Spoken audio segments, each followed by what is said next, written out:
Volvió una noche, no la esperaba.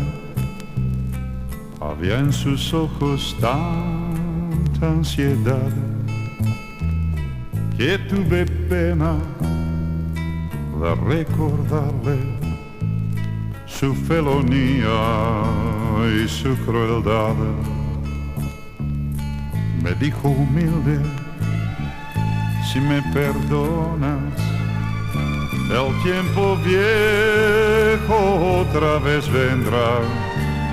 La primavera es nuestra vida, verás que todo nos sonreirá.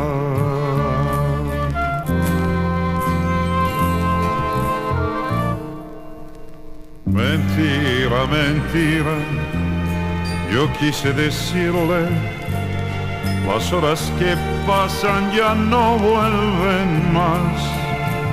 Y así mi cariño al suyo enlazado es como un fantasma del viejo pasado que ya no se puede resucitar. Calmé mi amargura y tuve piedad. Sus ojos azules muy grandes se abrieron. Mi pena inaudita pronto comprendieron, y con una mueca de mujer vencida me dijo: es la vida, y no la vi más.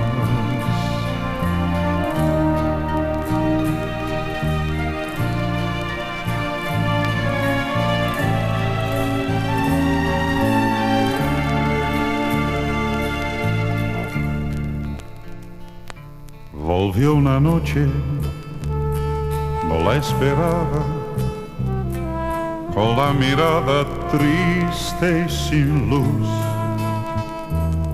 y tuve miedo de aquel espectro que fue locura en mi juventud. Se fue en silencio, sin un reproche. Busqué un espejo y me quise mirar. Había en mi frente tantos inviernos que también ella tuvo piedad.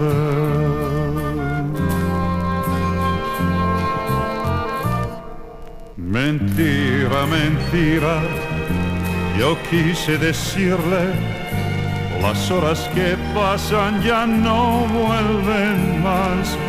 Y así mi cariño al suyo enlazado es como un fantasma del viejo pasado que ya no se puede resucitar. Calmé mi amargura y tuve piedad. Sus ojos azules muy grandes se abrieron. Mi pena inaudita pronto comprendieron, y con una mueca de mujer vencida me dijo: es la vida, y no la vi más. No la vi más, no la vi más. No la vi más.